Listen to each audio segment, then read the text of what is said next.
Good afternoon, everyone, or good morning in some places. I'm based in Toronto, so it's 1 o'clock here in Toronto. The temperatures are beginning to dip. So it's been a warm fall. But we can all feel fall and winter coming but everybody will have their own weather story. I'm sure Canadians love to talk about the weather. Anyways, my name is Lynette DeGraff, and I'm with CouncilWell. I'm the head of events and community engagement for CouncilWell. It will show on my screen that I'm Avi. I'm not Avi, I'm Lynette. I'm very excited to have you join us today for this webinar on this bottleneck is crushing your legal team's productivity.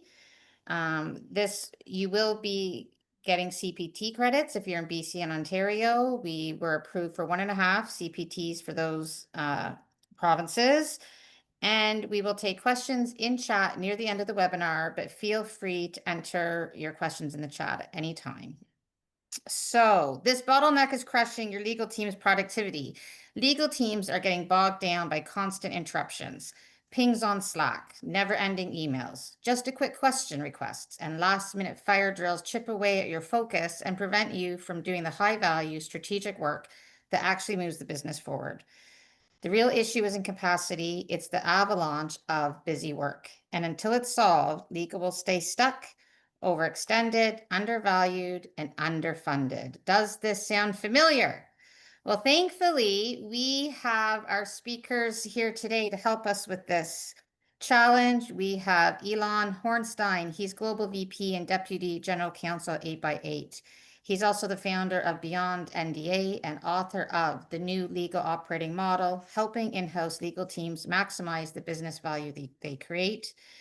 Joining Elon is Kathy Zhu. She is the co-founder and CEO of Streamline AI, which is an AI-powered intake and matter management platform for in-house legal teams.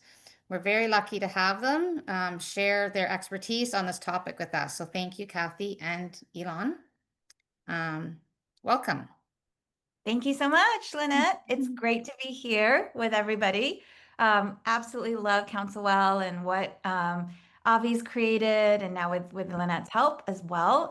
Super excited to be back here with Elon. We've done a couple of other webinars together here as well. So Elon is a leader that I deeply admire. He's both a visionary with incredibly innovative ideas. I learn something new every single time I talk to Elon. And at the same time, he's also really focused on practical execution. Never knew that could live in a single body, but it does. It'll be very clear to you as this webinar progresses. So Ilan and I teamed up last year on another webinar called Metrics That Matter with CouncilWell. Very well attended, so definitely encourage you all to check it out, where we go very deep on the types of metrics that you can capture for in-house legal departments. And at the end of that, we talked about how much more there was still to cover. So that's why we're back. I'm going to hand it over to Ilan to share a little bit more about his background. Thanks, Cassie. It's really great to be here again. Yeah, I'm really passionate about helping in-house legal teams to maximize their strategic impact and eliminate waste. For your guys' information, my background spans over 20 years across engineering, business, and law, and I spent most of that time building and leading high-performing legal teams in technology companies. So that's what I'm super focused on. I'm really energetic. I'm so excited to be here again to talk more about how to add business value and figure out those bottlenecks. Kathy, you're not exactly a typical entrepreneur either. So you spend a lot of time practicing law before jumping into Streamline. And I really feel the impact of that as a customer and user of the product. Do you want to say a couple of words about that for our audience? Yeah, thanks so much, Elon. So I guess the only part of my bio that I wanted to emphasize, I know Lynette's already introduced me, is that I have spent over a decade practicing law. I started out in private practice at Wilson Sonsini, and then I went in-house to a number of fast-growing technology companies as well. And I was the 5th lawyer that DoorDash hired to build their commercial legal team from scratch. Just to give you a sense of scale, DoorDash grew from, the legal department grew from 5, which is when I joined, to about 100 lawyers within 4 years. The company, though, grew from about 1,000 people to well over 10,000 people during that time, to give you a sense of how much work the legal team had to support. And so there's a reason, why that's relevant to what we're talking about. With all that work coming in, I realized from the first week I couldn't waste a minute on what didn't matter. So it made all of the inefficiencies that I was seeing so clear, because it was literally eating to my sleep, right? And I didn't have enough sleep to start with.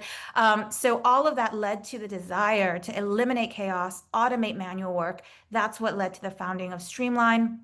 The biggest problem I saw was actually not document related. That's what a lot of technology is today. It's actually more about broken processes and the need to streamline processes. So that's really what Streamline does with intake and matter management. That's what we're here to talk with you about today. It's not the technology, but it's about actually unlocking legal team efficiency and then how technology can play a role in achieving that more effectively. So without further ado, let's get going. This is today's agenda, and you can see, here are the main topics that we're going to walk through, and let's get started. So before we get to the substance here, I do want to talk about the lay of the land. That's always helpful to checkpoint, because for a lot of folks, we're seeing what's in front of us, we're seeing what we're dealing with, but how does that calibrate with the rest of the industry? Well, ACC ran a chief legal officer survey last year, and this is what the data revealed, right? Very interesting data, probably not surprising to anybody, but of course, it's kind of upsetting at the same time.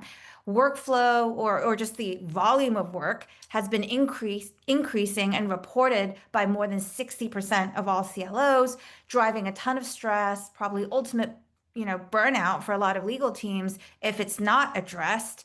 And these numbers are really hard to ignore, right? Very, very few people are finding that their jobs are getting easier. So, we can all relate to this tension. The pressure keeps growing. But the way that the work is being handled needs to really adapt more quickly to support that growth. And, for the most part, that's not happening. So, Ilan, I know you've been thinking a lot about how legal teams are responding to this kind of pressure. What's your take on all of this? Yeah, this feels, very familiar. I think what the data reflects is that we're overwhelmed, not just the volume, but just the fragmentation. It's very tempting to think that the answer is always more people. In my experience, that's not always true. Often it's the system that's broken. I've been working on a framework I call the new legal operating model, and it's about helping legal teams operate with more intention to recognize where the real bottlenecks are and how to shift time towards higher value work. One of the core ideas in that model comes from lean product thinking. Before we try to fix anything, we need to take a breath and actually understand what's broken. This is called staying in the problem space as opposed to the solution space. Most legal teams are so deep in the work that we rarely pause to ask, what kind of work are we doing? Where is getting stuck, and does it even belong on our plates in the first place? So before we jump into solutions, let's stay in that problem space a little longer. I want to invite all of you to reflect on what actually makes it hard to get legal work done in your organization. Kathy, do you want to walk us through the poll? Yeah, thank you so much, Elon. So we always like to run a couple of polls during our webinar. One, because it's helpful just for, Elon and I to understand where everybody's at, but it's also helpful for you because we share the information back to know how you kind of stack up, right, against all the other attendees on this webinar. So please choose the single biggest challenge that your legal team is facing today. And I know this is a little hard. Is it process chaos? Is it limited visibility? Is it unclear status and ownership? Is it negative perceptions of legal? Are people just blaming you? Is it lack of data to improve efficiency, trouble securing more resources, or a lack of control over your own process because IT or other departments are blocking you? Yeah. So, While yeah. we wait for the results to come in, I will remind you again, you do have to pick just one. I know it's hard. Legal pain is a portfolio. I know, it's like asking what fire do you like the least, Exactly, What exactly. terrible situation do you like the least? And if some of you are thinking all of the above, congratulations, you're definitely in-house.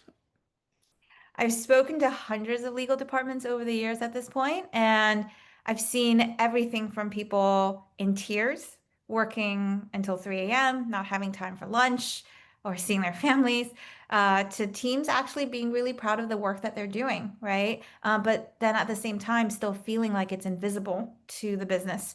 I've not yet met anybody that says they've solved every single thing that you see in this poll. Yeah. So let's take a look at the results now, actually. Lynette, can you help us there? Wow. Okay, this is incredible. By far dominating. Can you all see the results, by the way? Or is that just showing up on my screen? So 47% of you, by far the most, most of you are responding that is process chaos, actually causing the biggest challenge. And followed by the second biggest challenge is trouble securing more resources.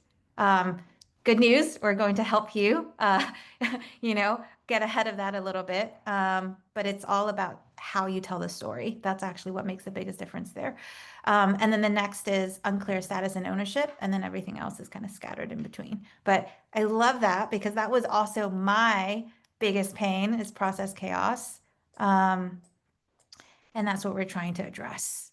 Okay, amazing. So now let's move to a couple of myths that come up constantly when we talk to legal teams. So on all of our webinars, we love to bust myths just to change the way that we're, thinking about things, right? The first myth is if we're overloaded with work, we just need to hire more lawyers. I think that's a common one. A lot of folks knee-jerk reaction think that way and think that it's a silver bullet. But Ilan, you've seen this play out firsthand. Illuminate us. What's really happening here? Yeah, this comes up all the time. And we even saw in the poll just now, 17%, more resources. And so more headcount. And sometimes more headcount is the right answer, but it's not by default. What I've seen again and again is that the bottleneck isn't legal skill or capacity. It's actually intake, prioritization, coordination, the system, not the people. If you drop more lawyers into a broken system, you don't get more efficiency. You just create more visible dysfunction, and you end up costing the company more. That's exactly right. The second myth is just as sneaky. It's the idea that, we already know what's going on, right? We already know what's slowing us down. But in reality, most legal teams are flying blind. The visibility problem is exactly what we're trying to solve with a matter management product like Streamline. In fact, here at Streamline, we've coined this the black box problem because legal teams, so many of these legal teams dealing with the process chaos, we're making assumptions, we're doing guesswork, and it's really, really hard to fix what you can't see. So that's something that you'll hear multiple times from me and Elon today, is that very few legal teams are actually measuring key aspects of their process to see what's truly causing the delays. One anecdote that I'll share with you, what's interesting is when I talk to GCs, often of larger legal teams, they often have the notion that they know what's going on. And that's what they say, right? We don't have these problems. We know what the problem is. But then when we peek under the hood and we start talking to the AGC, the DGC layer, and then to the council, a very, very different picture emerges, right? So Elon, Exactly. I'd love to hear from you. Yeah, we think we're slow because the work is complex, right? Or because other departments are chaotic. But once you start to capture the data, a different picture shows up. There are long waits for context. There's a lot of back and forth with unclear ownership. Tasks that should take 20 minutes stretch into days. It's really metrics that let you move from storytelling to clarity, not to track the people, but to understand the system, the way it operates, so you can design something better. Exactly. Next. All right, And so sorry, I go just want to observe for a second here, what we just talked about, right? Where all these things that are going on, when you see it laid out like this, it's just brutal, right? And like it said, before noon, look at that. That's just crazy. And that's exactly, the pattern that I saw when I was AGC at DoorDash, right? Every single day before 10 a.m. probably, we were already swimming in this crazy spaghetti. And the big change that I witnessed over the past 7 years is the explosion of tech within companies. Think back to, when I first started practice over a decade ago, the way that business teams reached us was really simple and straightforward, mostly email, or they'd walk up, to your desk, sometimes a hallway ambush, right? It's really those ways.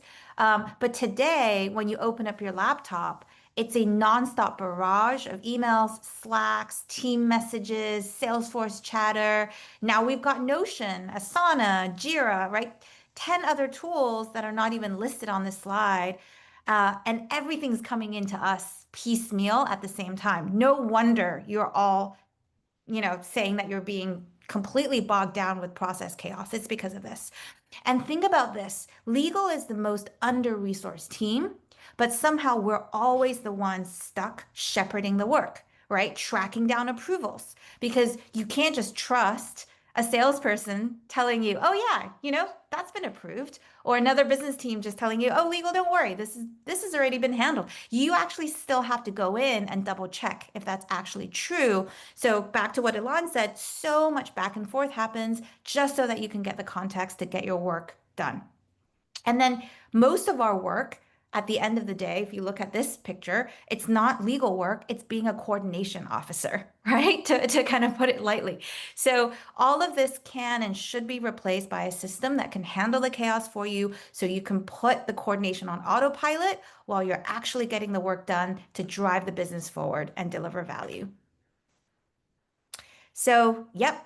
How often has all of this, happened to you, right? Your head's down, you're working on probably the most meaningful project, the $1 million, multi-million-dollar deal, or like, a hairy employment matter. You're trying to use all of your brain power to focus, but then you get blown up, right? You get blown up because of a tiny vendor agreement or just some person desperately needs an NDA. I just wanted to tear my hair out when that happened, but you don't have a choice. You have to pivot and do this other thing. Yeah, and what's so wild is none of that shows up in traditional metrics, right? From the outside, it just looks like you're slow. But inside, you're buried in work that only the requester knows about and no one tracks or sees. This is what I mean when I talk about unmanaged work and the cost it imposes on every legal team I've ever seen. It's actually my core reason why I chose Streamline. It has the most robust metrics and really helped me to figure out where the work was being done and what was taking so long. And we've got some details on that later on that I'll share. It's just we are really trying to paint a picture for you that should ring true to you with all these things that are going on. I had one today where it was a P1 emergency, for something because it's an RFP. That was the justification. So well, we do lots of RFPs. This, no. I love it. I remember, Elon, when we were having a conversation with you, I think my head of sales shared what he thought was a P0, and you were like, oh yeah, no, this is totally standard P2. It's like what we deal with on a daily basis, right? So this misalignment, I mean, that's really part of the crux of what we're talking about here. And then when you're at a high growth company, right, like Elon's company, 8x8, and like DoorDash and the company I was at before, that volume, it multiplies all the complexity. It makes the pain feel even more stark, and also makes it harder to figure out what's truly going on. So if we step back and we look at all of this, right, the constant interruptions, the chasing, the never-ending follow-ups, the lack of structure in coordinating our work, the chaos, what we're really talking about and dealing with is busy work. It's not just annoying, it's expensive. It pulls lawyers away from the high value work that we and only we can do. Right? That's also why per capita legal is the most expensive function in the business, which means that every single minute of our time should be devoted to something that's truly valuable for the company. But instead, this busy work, it's chronic, it slows everything down. Worse still, it makes us look like we're the blockers when we're actually bending over backwards to be responsive. That's a great observation, Kathy. For me, This insight about busy work is where the real shift starts. If the bottleneck isn't legal judgment or legal complexity, then legal expertise isn't a solution, which means that adding more highly trained lawyers isn't necessarily going to help. So what will? How do we address all the non-legal work that gets bundled into our day? Coordination, clarification, duplication, chasing, all these things that we've come to accept as just part of the job. What makes it even harder is that most teams don't even have a way of measuring any of this. Which is again why when we talk to the GCs and the CLOs, they often have a different picture because they're not actually seeing what's truly happening, right? And given all of this, let's actually take a look at a real world example of how this pain can actually be solved. So what we want to talk about now is 8x8's transformation led by Elon. Let's dive deeply and understand, how Elon was able to eliminate a lot of the busy work at 8x8. Would love to hear from you. Yeah, so at 8x8, we started with the usual chaos. Shared email intake, Jira tickets, no real metrics, no visibility. And we brought in Streamline AI to fix that. So there were some immediate results that we saw. We saved 30 to 60 minutes per request. We gained dashboards that finally showed us where work was actually getting stuck. And most importantly, we gained some visibility. And we already talked about how that's super important to do. That visibility actually unlocked something bigger. There was one report that caught my eye. There was a certain type of task, filling out the standard order form, and it was taking 4 days. That made no sense to me. It's a government issued framework document. I'm sure many of you guys have dealt with them. There's no red lines. There's no legal judgment. You just got to fill in the framework, the name, address, product, and so on. So I use the 5 whys method, which is one of the root cause tools in the new legal operating model. You keep asking why is something happening, and you keep going down at least 5 steps so that you figure it out. So why does it take 4 days? And what I found out is that people were avoiding it. The requests would come in and not much was happening. And why were people avoiding it? They're avoiding it because gathering all the information is tedious, and so on. And then finally, we got the core issue. It's annoying, busy work, but it has to get done. The amazing thing is we all live in a different world now. And so we are able to create a simple fix there. There's an AI chatbot that talks to the business user. It gathers the required information through a natural conversation, and then it spits out the order form. I timed it. It takes 3 minutes and 10 seconds from start to finish. So that's not a productivity improvement, it's a transformation. And I would have never known to solve it if we didn't have the metrics from Streamline in the first place. This is the model in action. Visibility. You need to figure out what's going on. You need to get that sense of what your real problems are. Root cause analysis. You got to go figure out what's actually driving that.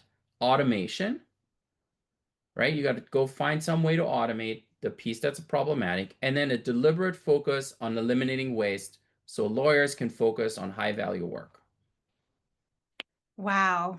4 days to 3 minutes. That could be a tagline. It's truly next level. So, talk to me a little bit more about the quote that we see from you on this slide as well, Ilan, where, what I tell my team is when you start your day, you open your email, you open your calendar, and you open Streamline AI. That's super impactful. Why are you saying that to your team? Yeah, so one of the challenges that, when you try to start managing intake is initially it might feel like more work, but, it unlocks so much more that you need to have a way to talk about how you do business, right? None of us challenge the fact that when we start our day, we open our emails so we can see the emails.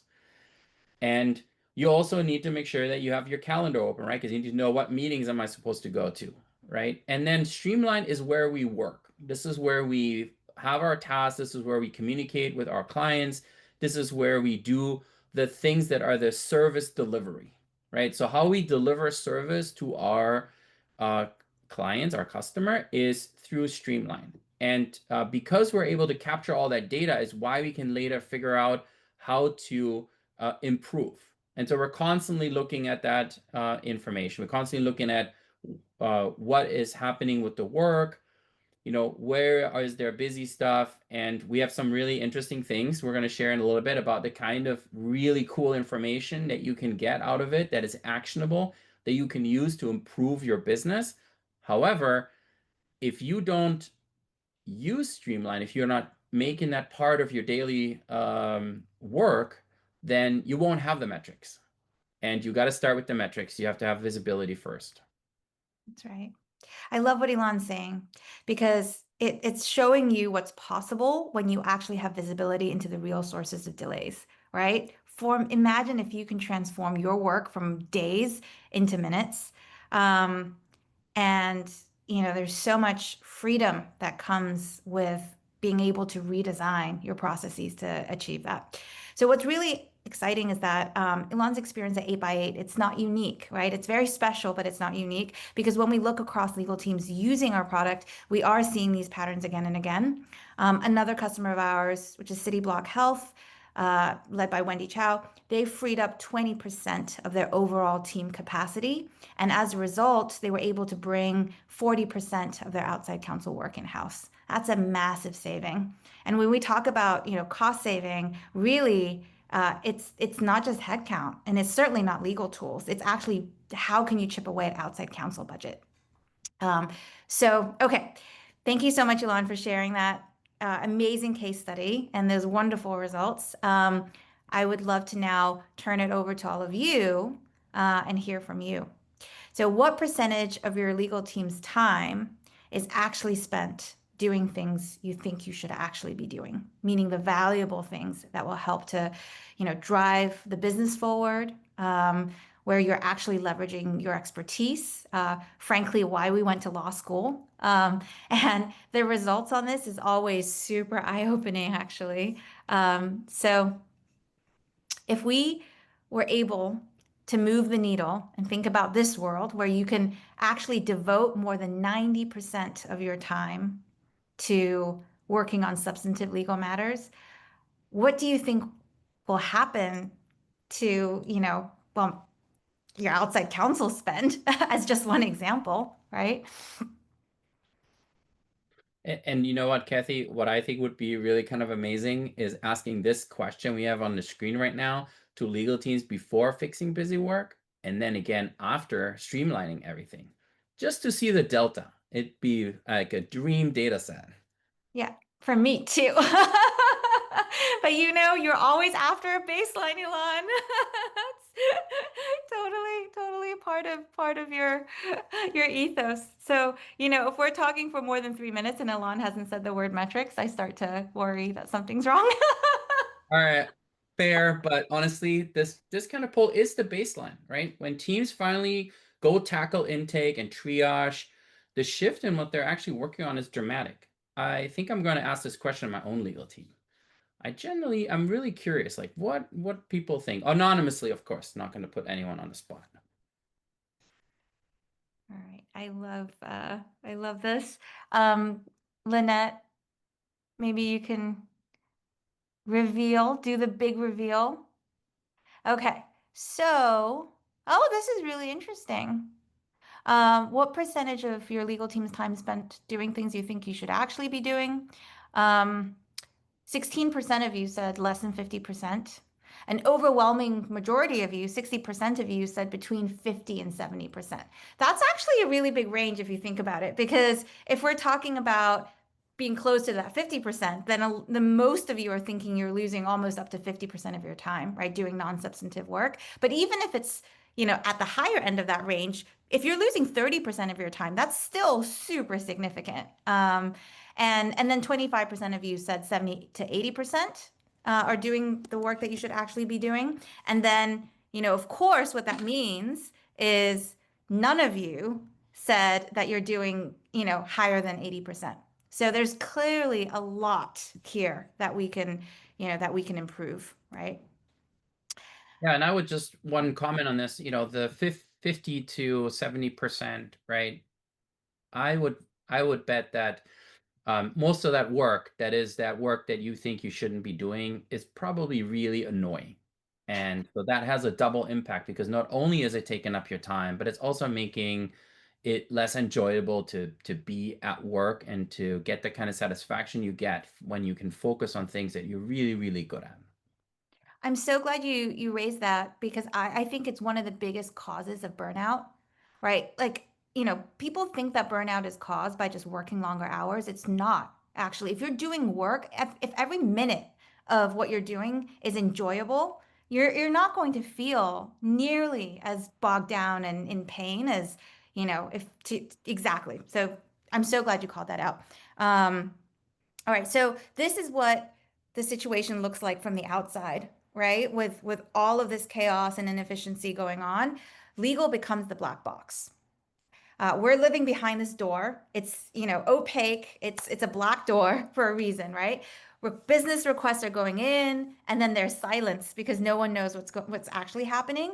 And eventually, you get all these business people. They're all angry, right? They're all lining up outside the door, and they're saying, "Hey, what's going on? Like, I needed this yesterday. Is anyone even on this thing?" And finally, and the worst thing that they say is, what does legal even do all day? Like, we're sitting on the beach drinking Mai Tais or something. And that's real because that's actually what my co-founder said to me when we first met. I almost throttled him, right? Because I was barely sleeping. I've seen this dynamic play out in every legal team I've worked with. Even if you're working nonstop, if people can't see movement, they assume nothing is happening. And when your intake process lacks structure or visibility, right, that perception takes over. Legal becomes the blocker, even when the real delay is somewhere else entirely. That's why visibility is key, right? When legal doesn't have a system to manage requests and stakeholders don't have a way of understanding progress or tracking progress, then everyone loses trust, right? And then resentment starts to build. Um, so now let's share with you how the data starts to stack up, right? When we looked across our customer base as another way of benchmarking. So if you don't have a good way to manage and automate how you receive and manage your requests from the business, then this world happens. We've spoken to about 300 plus legal teams at this point, and what we found to generally be the case across the entire industry is this. And maybe that's even being conservative with the numbers because the problem really starts to compound when you look at it. And here, I also want to jump in and talk about the elephant in the room because it's probably in a lot of your minds, which is AI, right? There's a current obsession with AI tooling and what that means for legal teams. So many people feel FOMO if you're not using it. It's like, what are you missing out on? You keep hearing people talk about if you're not on the bandwagon, then you're part of the past or whatever. So, let's talk about this elephant in the room because there's so much discussion about very, very aspirational outcomes. I would say even speculative outcomes with AI. But what I want to point you all to is, again, the thing that Elon keeps talking about over and over again, which is what is truly the biggest problem here that needs to be solved for your team, right? Based on everything I've seen and heard today, from you all too, it's a process related problem, right? It's a chaos related problem. So instead of focusing on whatever is the latest, shiniest thing, and yes, you are hearing this from an AI founder, right? But really, let's focus on what's actually happening to solve the biggest problem. And to me, again, we need to focus on fixing broken processes, right? So that means something that will help you, manage your front door, your team's front door. So better intake. So you're not dealing with constant interruptions, right? You need a workflow engine that's going to eliminate you having to chase and follow up constantly. And then you also need a reporting engine so you can collect the metrics that matter. So that's really the three main components of a system like Streamline. And of course, AI can come into this, right? We built AI into the product, but it's really, really important not to get lost in the aspirational and stay grounded and practical when you're evaluating solutions. So, Ilan, I know you've done your fair share of investigating AI tools. How do you feel about what I've just said? Yeah, AI is a fantastic and amazing technology. And it's one of the technologies that's going to revolutionize things, but it's going to revolutionize fixing the real problems. You want to make sure that whatever technology you use and deploy actually works to solve your biggest problem and will be easy to roll out and get adopted, not just something pretty you can frame and look at on your desktop, right?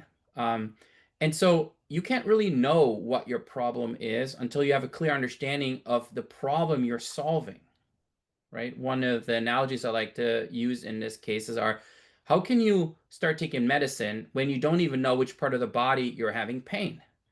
And there's a framework that's been used, and it's lasted, and it's probably 60 years old by now.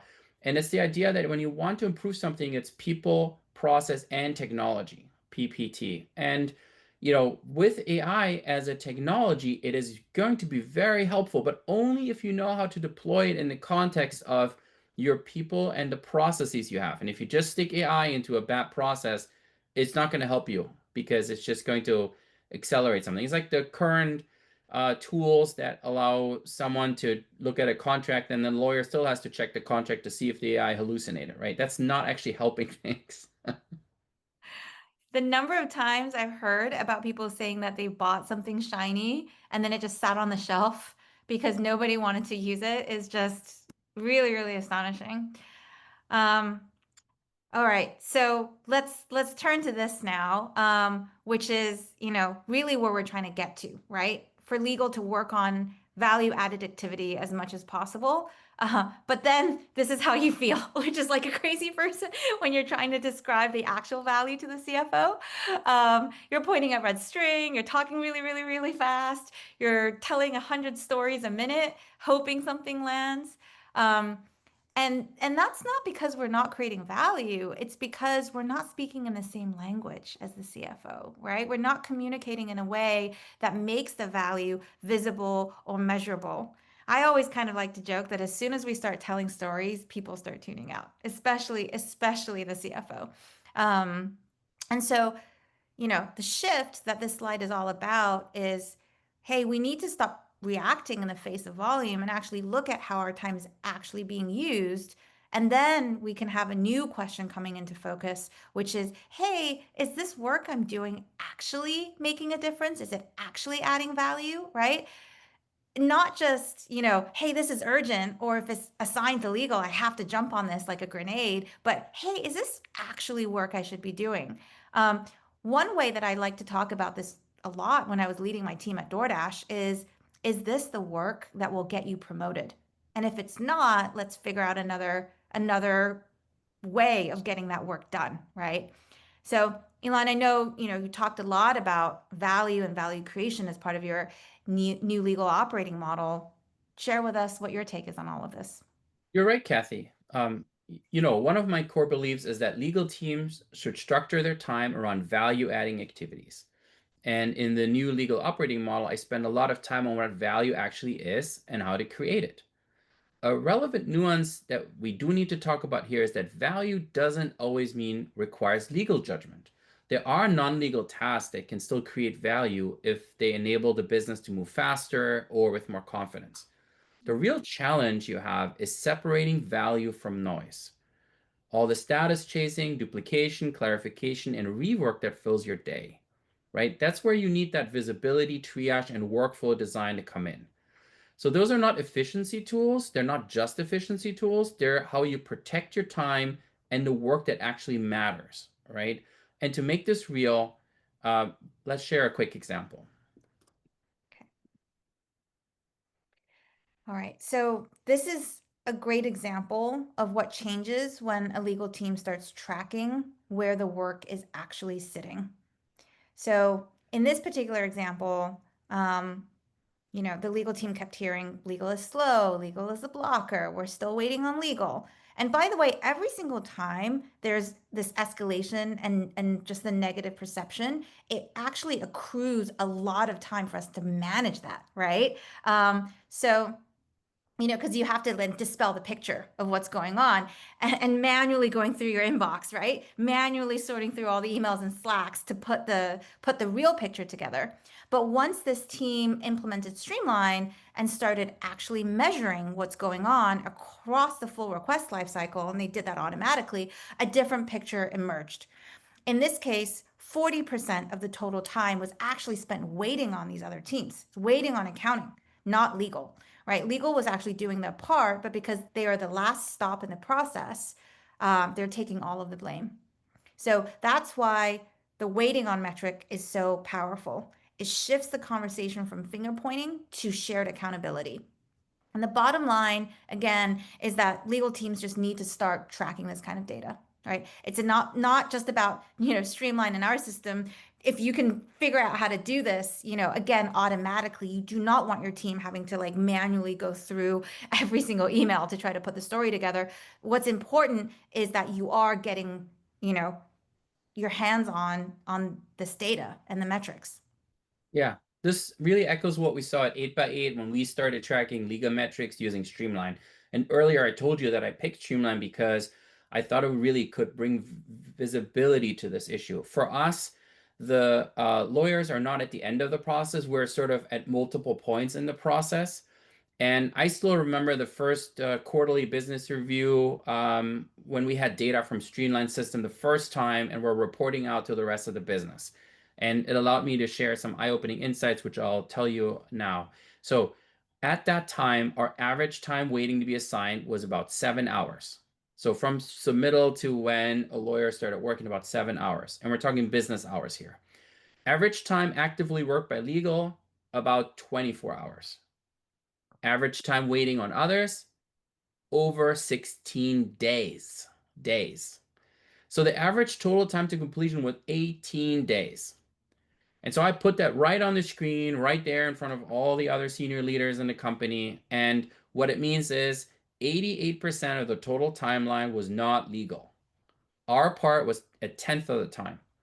But guess who got the blame for 100% of the time it usually takes, right? So I was able to show that it's not legal taking 18 days, right? We actively worked it and turned it back around in 24 hours, and we know we handed it back. And that visibility completely changed the conversation, which is the broader lesson here. You actually can't improve what you can't measure. Without data, you look slow. With data, you look like a partner. Totally. And that's what this is all about, right? It's about elevating legal to the standing that it actually deserves within the company, based on the work that we're actually doing. So, once teams are able to get this kind of visibility, the whole game changes, right? Instead of feeling reactive and constantly underwater, you can actually start leading. There is nothing that feels more draining than when you feel like you're just treading water and no one understands what you're going through.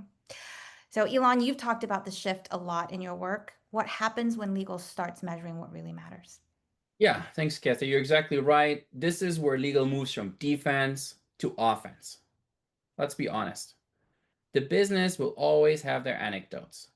Someone waited a week on legal, some contract got stuck, and if you don't have any data, your only option is to push back with some other anecdote. That's not a strategy. That's just surviving. But when you have the right data, you don't need to debate the anecdotes. You can rise above them, right? And you can start answering the questions that your other business leaders already want to know. How long does legal take to respond? Where are the delays happening? Are we working on the right things? And if we need more resources, can we prove it? Once you can answer those, you stop playing defense and you start managing with credibility. That brings me to this diagram on the slide, the improvement cycle. This is one of the core concepts in the new legal operating model, and it starts with metrics, and you can't start it until you get your data, because metrics are how you see the system. Right? And you want to look back at our Metrics That Matter webinar that we did with Counsel Well here. You can check out some of those metrics that are going to help you. But legal leadership will begin when you can speak in business terms about how your team operates and how you drive improvement. Once you can see, you can improve. And once you can improve, you can report impact in a way that the business will understand. You can think of this as running legal with intention. You're driving toward an actual outcome. You're shifting from reacting to volume to prioritizing based on value. One of the hardest things about running a legal team is that so much of our work is invisible, right? We're coordinating, we're clarifying, we're chasing, we're unblocking, but those types of actions rarely show up in dashboards or reports. So that's why we've titled this slide Quantifying the Immeasurable. Because if you can't see it, you can't manage it, and you definitely can't explain it. And I want to draw your eye to the vertical list on the left. At the bottom, you've got the basics, volume and velocity. How many requests are coming in? How long do they take? Right? That's foundational. But if you stop there, you're only measuring legal like a service desk. To answer more meaningful questions like how legal supports complex work, how individuals and teams are performing, or how legal contributes to business outcomes, you have to build on that foundation.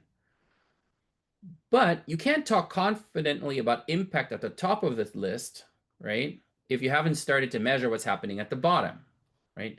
That's what makes this a progression, and it's very powerful. It's not just a list. On the left, that's a roadmap. It's so great, Elon, because I want to say here, I've heard over and over again from legal teams, especially legal leaders, they actually care about metrics. They want to start capturing it, but they don't know where to start. So you can literally take this slide and then just start breaking it down and start working from the bottom, right? And that's exactly how we think about it here at Streamline. The image that you see on the right, that's actually our reporting dashboard, not a mythical image. So most of our customers, they start exactly like Elon said, they start at the bottom with measuring, the most straightforward metrics, which is volume. How many requests are coming in a given period? How is that changing over time? What does the distribution look like? How are requests being spread out and assigned across the team, right? Are certain people getting overwhelmed, overloaded? And then the third is velocity, right? Which is how quickly are we getting things done, and where are the bottlenecks? So once you have that in place, then you can start looking at performance and complexity and the impact on company OKRs and even client satisfaction. All of that becomes easier to track and improve when you start with the basics.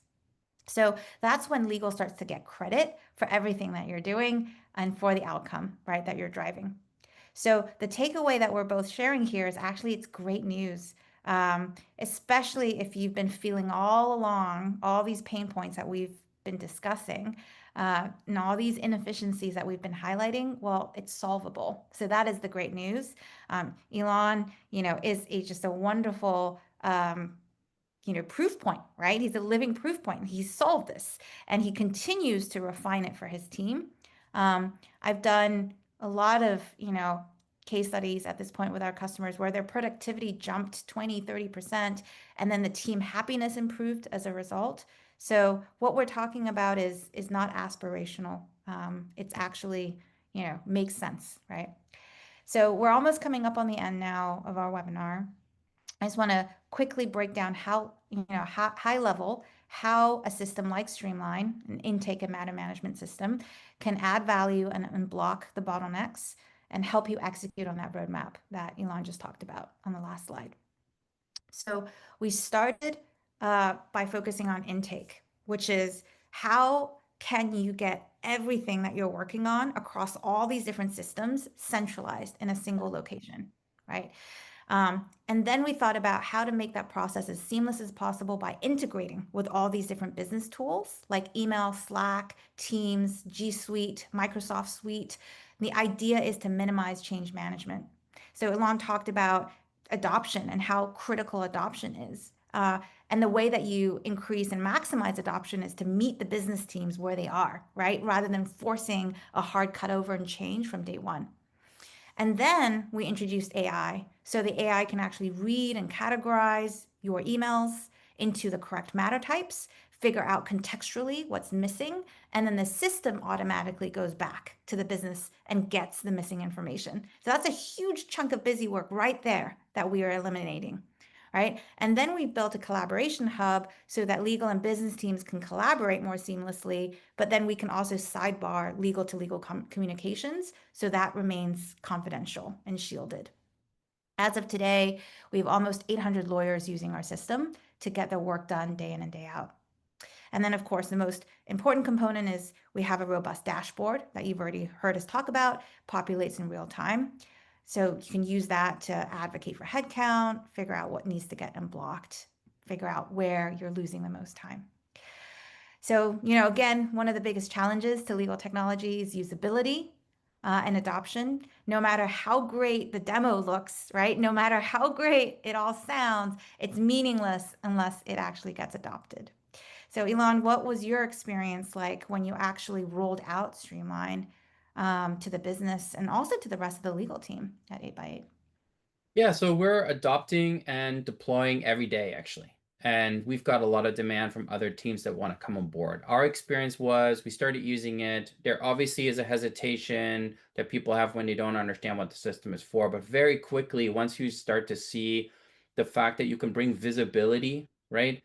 Imagine if you're in that bucket of people that thinks that you're doing less than 50% of the stuff you're working on things you should actually be working on. If you suddenly had the ability to bring visibility to that information, that you are being made to do things that aren't actually things you should be working on. And so very quickly you discovered that. And then, we do, like I said, we do have these other teams that want to come on board. That's awesome. I want to actually say that with other teams coming on board, it's really rare, right? Most of the time you're struggling even to get the legal team to adopt. And then all the business teams are like, oh, I hate this. I have to do something else. So the fact that you're actually having other teams getting excited, is huge. And by the way, here's a fun fact for you all. We actually started out with a very different name. We, called our company and our product Legal Desk, right? But one of our earliest customers came along and said, Kathy, I hate to break it to you, but that does not work. And I was like, what are you talking about? And he said, you need to take legal out of your name, right? It's actually hurting our ability to get other teams on board because we do have all these other teams that are really excited to use the product and they don't want to because they think it's a legal product. So that's when, I had a really big aha moment with my co-founder and we rebranded to Streamline because that's really what we're actually doing. Every day is streamlining. Yeah, and I have to say, right, the thing that happens is that other teams saw what we could report, right? I told you guys about that moment in that quarterly business review. I'm standing in front of all the senior leaders. I'm presenting this data, right? One of the first who approached me right after was our CISO, who was like, okay, my security team gets all these requests for filling out these security information questionnaires and things, and they get all the same back and forth. And we don't have a way. So they were, literally in the door immediately because they also wanted to be able to explain their value to the business. And guess what? For them, the journey also starts at the bottom of that roadmap, right? They first have to figure out what is it that we're doing and how can we express it and how can we start measuring those things as we then move up on the roadmap, which later allows us to talk about actually how we're delivering value to the business. And the legal team can actually be an enabler for a lot of the other teams and helping them create their story because you've created the story for your legal team and now they can also help model on that and you can be their friend and their mentor to help them on their journey as they start from the very beginning like you had to do. That's actually really my dream. My aspirational secret wish is for legal teams to be seen as the innovation centers within their companies. How cool would that be? And actually, I've heard a few really great stories. And I think, Elon, you're probably one of those examples as well, right? Where other back office teams are looking to you to shine the light and show the way. I mean, how amazing would that be after all the years of being, branded as the laggards? I'm like, that's so wrong. Like, we totally have a chance now to rewrite the story. So, okay. Last thing I'll share with all of you is please use your phones to scan this QR code because we've written a free ebook that you can download and take away with all of you. It's got a lot of really helpful information in there that we, just don't have time to cover on a webinar. And it's all about how you can prove that legal is not just a cost center. That's probably one of the monikers that I hate the most, is when I just hear, actually what I hate the most is not just hearing business people saying legal is a cost center. It's more often that I hear in a very resigned fashion, the legal leaders telling me and throwing their hands up and just giving up almost. It's always a sign of like, that's just the way it is. Like, we're just a cost center, so we don't deserve anything, And I'm like, no, fight against this, please. It is not a reality that any of us should be accepting. So if you can, take this ebook with you and then actually implement what it's suggesting, it is going to help you put together a story that proves using numbers that legal is just not just a cost center. I don't know, Lon, have you had to wrestle at all with that, that Yeah, I problem? actually wrote about this very exact point in my last post on the new legal operating model. And I talk about that because this idea of cost center, right? Everything's a cost center. Sales is a cost center, right? They cost money, right? We do measure sales productivity. We have very fancy terms to figure out sales productivity. Companies measure their, CAC, their cost of acquiring a customer. There are all sorts of ways that's done. The cost center framing is one that also just I rejected entirely, right? Everything that a lawyer does in some fashion ought to be value adding to the company. And if it's not value adding, it should stop, right? And that's a core principle that I would suggest to all of you to follow. And if you'd like to know actually what is value and how to add value, please go check out my posts on the new legal operating model, which you can find at elanhornstein.substack.com. It's a free, and in that last post on there, you will see how to start changing that conversation about legal. Because when you start measuring your metrics, when you start figuring out how you deliver value to your business, and you start talking in those terms, people aren't talking about cost anymore because you're talking about value. That's a perfect note to end on. I was just about to ask you to put that URL into the chat, but thank you so much, Lynette, for helping there. Is that correct? The way is that presented correctly? Okay. And then do we Yeah. have any time at the end, Lynette, I don't see any questions in the chat, but maybe we can ask and give folks a minute or two if they have any questions. We're happy to answer them. Questions? Oh, the chat isn't visible. Oh, is What? that why? Oh, Huh. Is there a different panelist chat and then a different Oh, I think attendee? I can. I think it's. I'm trying this one. we can see it. So if people want to Yeah. enter the questions in the I, chat, I we'll see think your I think it question. just has to be set to everybody. Yep. So there's a drop down where you can hit for everyone, and It's then there's a under drop everyone. down. Oh, it is? Okay. It is on everyone, yeah. Yeah, the to host and panel, yeah. Yeah, it's on, it does say it for everyone. Hi Did everyone. you all see that? Okay. Great. Yay. Okay, now it's working. Amazing. All right. So great. Now we can give you all a chance to put in your questions. I'm sorry if you wanted to ask questions before and you couldn't. I hope this conversation was valuable for you all. I will just share here that honestly, if these, oh yeah, Ilan's URL, there we go. Yeah, I just posted it, and a lot of what you heard today really dovetails with that, because you will see that you really want to focus on the work that adds value, and the theme we had today is it's all that busy work, right? It's your 30% that you shouldn't be working on. It's the 50% that you shouldn't be working on or more, right? Okay. Oh, any questions? That was very helpful, Ilan and Kathy. Thank you so much to you for the great discussion and helpful ideas today. It's clear that the real challenge for legal teams isn't just capacity, it's the constant interruptions and busy work that drain focus. The tools and strategies shared, especially around streamlining workflows, are such a valuable takeaway for helping legal teams reclaim time for higher value work and visibility. So I just thank everybody for joining us. And then I encourage you, obviously, to reach out to Kathy and Ilan.